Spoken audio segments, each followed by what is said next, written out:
You're sitting there, replaying every moment in your head, the late night talks, the way they looked at you like you were the only person in the room, the connection that felt like home, and then silence. No fight, no explanation, just distance. If you've ever been left without warning, if someone you cared for simply slipped out of your life without a word, you know the unique pain it brings. It's not just the loss, it's the lack of understanding, the confusion, the questioning of your own worth. But here's what you need to hear.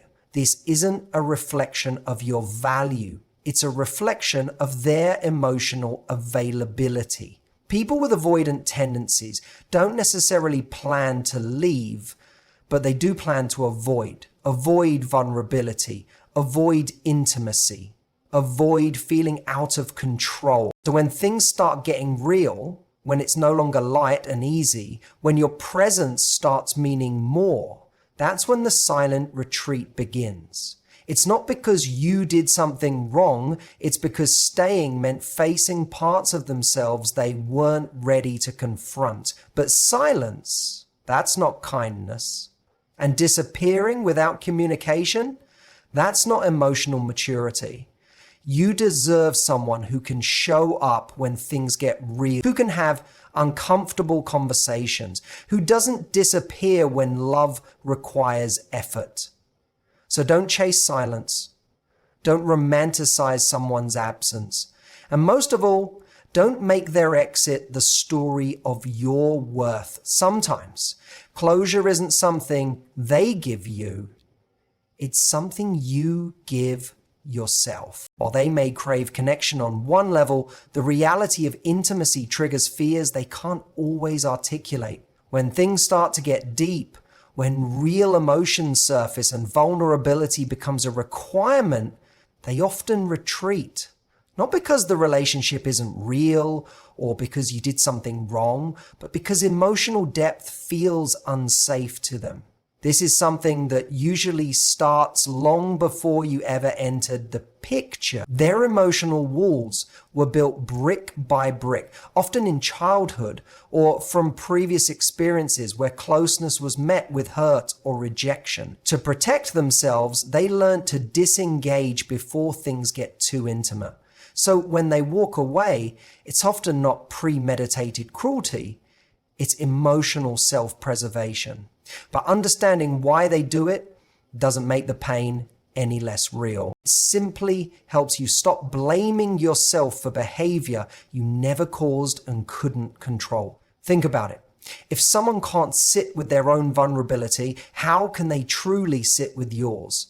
If they're constantly in fight or flight mode when it comes to connection, they're not seeing the relationship clearly. They're seeing their own fears projected onto you. And instead of confronting those fears or communicating openly, their instinct is to flee, to protect themselves from the discomfort of emotional risk. So when they go silent, it's not a verdict on your value. It's not a statement about your lovability or what you brought to the relationship. It's about their emotional bandwidth. It's about their threshold for intimacy and how quickly that threshold gets crossed when real feelings enter the room. You might feel tempted to adjust yourself in hindsight to think, maybe if I had been less emotional, less available, less needy. But the truth is, you weren't too much. You were just being present in the relationship. You were showing up, being real and offering connection. And that was exactly the moment when they started pulling away, not because it was wrong, but because it was real. And real is often what avoidant people fear the most. So while the pain of their disappearance is real, it is not an indictment of your worth. Their inability to stay and communicate is not evidence that you are unworthy of love. It's simply evidence that they weren't ready for the kind of love you were offering, a kind that requires presence, not escape. And someone pulls away without explanation, especially someone with avoidant tendencies, the first instinct for many is to assume responsibility. You might feel tempted to adjust yourself in hindsight to think, maybe if I had been less emotional, less available, less needy. But the truth is, you weren't too much. You were just being present in the relationship. You were showing up, being real and offering connection. And that was exactly the moment when they started pulling away, not because it was wrong, but because it was real. And real is often what avoidant people fear the most. So while the pain of their disappearance is real, it is not an indictment of your worth. Their inability to stay and communicate is not evidence that you are unworthy of love. It's simply evidence that they weren't ready for the kind of love you were offering, a kind that requires presence, not escape. When someone pulls away without explanation, especially someone with avoidant tendencies, the first instinct for many is to assume responsibility. What might feel warm, secure, and promising to you can feel suffocating or overwhelming to them. And because they often lack the tools or emotional safety to navigate these deeper waters, their reaction is to withdraw. You might notice this happening subtly at first. Fewer texts, shorter responses, a shift in energy. They may start to criticize you in small ways or create distance under the guise of being busy or needing space. These are protective mechanisms. They're not designed to hurt you, although they often do. They're designed to shield them from emotional exposure. Vulnerability to an avoidant often feels like a loss of control. It challenges the internal narrative that relationships aren't safe or that getting close always leads to pain. So instead of leaning in, they back away. You think back to your last interaction, your last message, your last moment together, combing through everything to find the trigger. You want clarity, a cause, something to help it all make sense. But the reality is often much simpler and far more frustrating. Avoidant individuals don't typically walk away because of something you did. They walk away because of something they can't handle, and that's vulnerability. For many people with avoidant attachment patterns, emotional closeness feels dangerous, not because they don't desire it on some level, most do, but because the experience of true intimacy is layered with fear, discomfort, and even panic. When a relationship starts to move beyond surface level attraction and into the territory of deep connection, that's where their alarm bells start ringing. What's important to remember is that this withdrawal isn't prompted by you being too open or too expressive. In fact, your willingness to show up honestly might be the very thing that triggers their fear response. The more they start to feel something real, care, attachment, emotional reliance, the more their internal defense system kicks in. It's not that your emotions were too much, it's that their emotional threshold is too low when it comes to intimacy. So, no, you didn't push them away by loving them, by being kind, or by expecting something meaningful. If anything, their retreat is a sign that your presence stirred something deeper in them than they were ready to face. Avoidant behavior often marks a fear of not being enough, a fear of losing autonomy, or a fear of being exposed emotionally. It's easier for them to create space, even if it means losing someone they care about, than to risk feeling vulnerable. When they disappear, it feels personal. Of course it does, but it's not usually about you. It's about the limits of what they're capable of handling emotionally in that moment. It's about their fear of intimacy, not your worthiness of it. And while that may not soften the pain of their absence, it helps protect your sense of self from the false belief that their distance is something you caused. When someone leaves a relationship in silence, without a word, without an explanation, it can feel like emotional whiplash. You go from connection to confusion in an instant. And often, especially when dealing with someone who has avoidant tendencies, the departure isn't dramatic. It's quiet. It's a slow fade, a dropped conversation, a text that never gets answered. And eventually, you're left trying to piece together what happened alone. But here's the truth that needs to be said clearly. Silence is not kindness. It's not mature. It's not a soft way to exit. It's avoidance, plain and simple, and it causes far more harm than people realize. Many people who leave this way convince themselves they're doing the right thing. They think they're sparing the other person pain. They tell themselves that if they don't say anything, the other person won't get hurt, or at least won't get hurt as much. But that's not how real emotions work. Silence doesn't spare anyone. It amplifies confusion. It creates a wound without a name, a loss without a clear beginning or end. When you're left without words, you don't just lose the person, you lose your sense of narrative. You're left trying to finish a story with half the pages missing. Communication, even when it's hard, even when it's awkward, even when it risks hurting someone, is a sign of respect. It says, I see you as a human being who deserves honesty. Avoidant individuals often struggle with this because honesty requires vulnerability. To explain why they're leaving, they'd have to confront their own fears, admit their own emotional limits, and possibly feel shame or guilt for not being able to meet the needs of the relationship. So instead of facing that discomfort, they disappear, they shut down, they leave it unfinished. And that unfinishedness lingers. What they might not understand is that being left in silence doesn't prevent heartbreak, it deepens it. Because when you're given no closure, your mind fills in the gaps with self-blame. Did I say too much? Did I come on too strong? Was I not enough?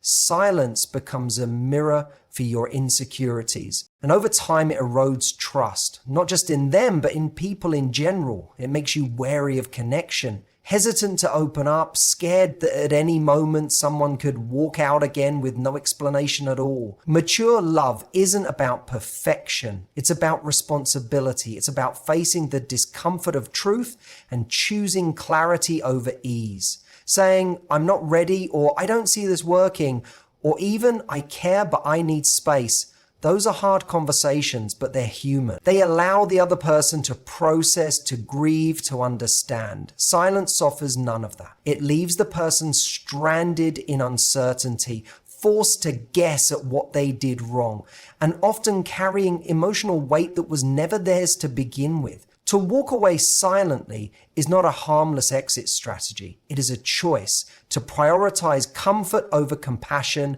detachment over decency. And no matter how afraid someone is of confrontation or intimacy, choosing silence is not a mark of emotional intelligence.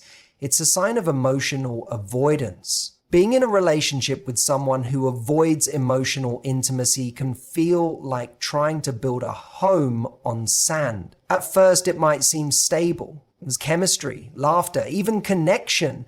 But the moment deeper emotions start to surface, the ground shifts. You express your needs, your fears, your hopes, and instead of leaning in, they pull away.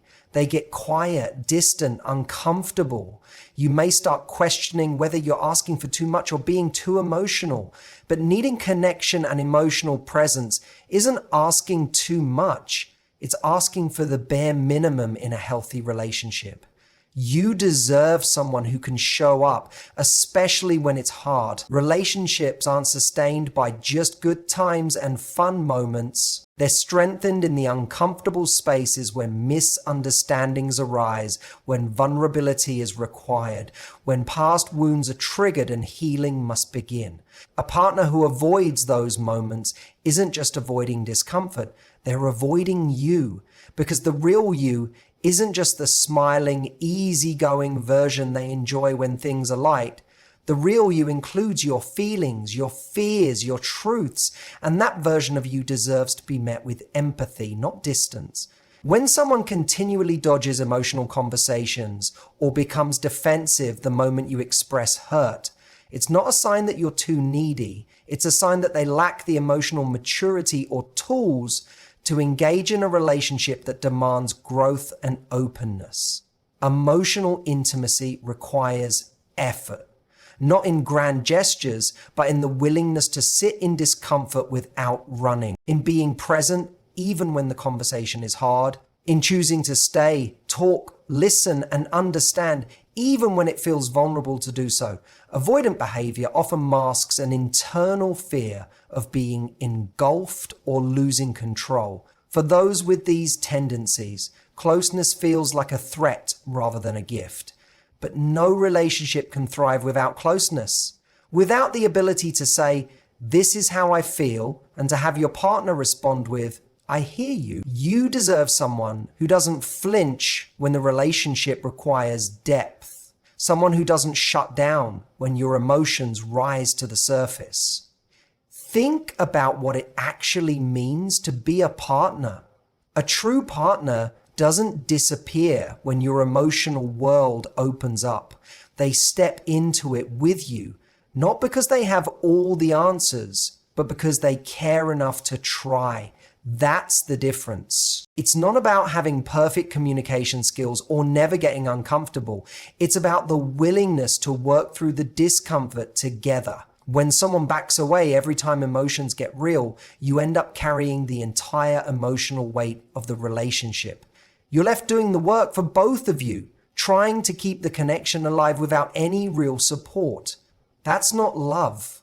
That's emotional labor without reciprocity. You deserve someone who meets you halfway, someone who values not just the joy you bring, but also the vulnerability you share, because real love isn't afraid of depth. Real love shows up. When someone leaves without explanation, without even the decency of a conversation, your mind is left spinning. The silence becomes its own kind of noise, loud, consuming, and deeply confusing. You search for answers, for a clue as to what went wrong, for something to hold on to that makes it all make sense. But when that closure never comes, you're left to build it yourself. And while that may feel unfair, it's often the most important part of your healing. Because the truth is, closure doesn't always come from the person who left. Sometimes closure is something you give yourself. It's a hard truth to accept. We want resolution from the source of our pain. We think if they could just explain, just say what happened, we could finally exhale and move on. But people who leave silently, especially those with avoidant tendencies, often do so because they don't know how to face emotional accountability. They avoid confrontation, not just with you, but with their own inner world. Expecting them to suddenly become communicative and self-aware is like hoping someone who never learned how to swim will suddenly dive into deep water. It's not that they can't, but they often won't. And waiting for that moment keeps you stuck. Giving yourself closure means taking back control of the narrative.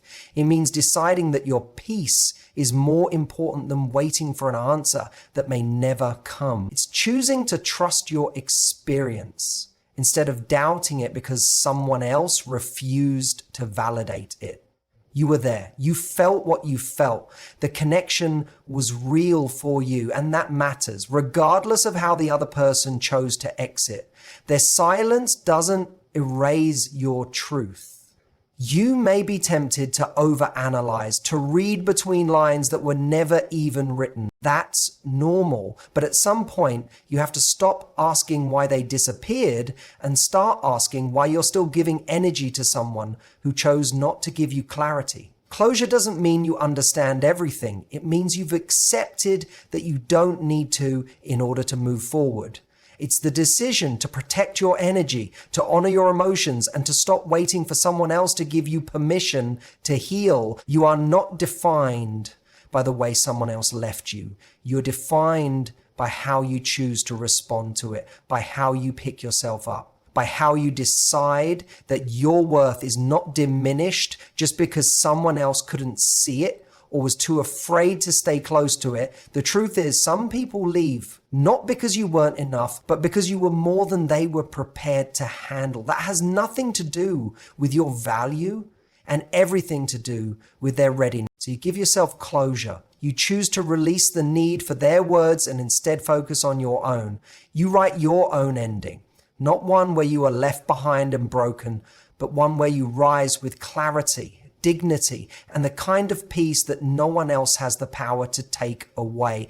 In the end, being left without warning by someone who walks away silently isn't a reflection of your worth, but a mirror of their own fears and limitations. It's painful, confusing, and often feels unfair, but it also offers a powerful opportunity, an opportunity to reclaim your story, to protect your heart, and to recognize that your value does not depend on someone else's ability to stay. You deserve relationships built on honesty, courage, and presence, where silence is replaced by conversation and absence is replaced by commitment. And until that kind of love finds you, know that you are enough exactly as you are. Thank you so much for listening and allowing me to share these thoughts with you today. I hope this helps anyone who's ever felt lost in the silence left behind. Remember, your story is yours to write, and the right people will want to read every chapter. Take care of yourself, be kind to your heart, and never settle for less than the love you deserve. Goodbye for now, and thank you again for your time.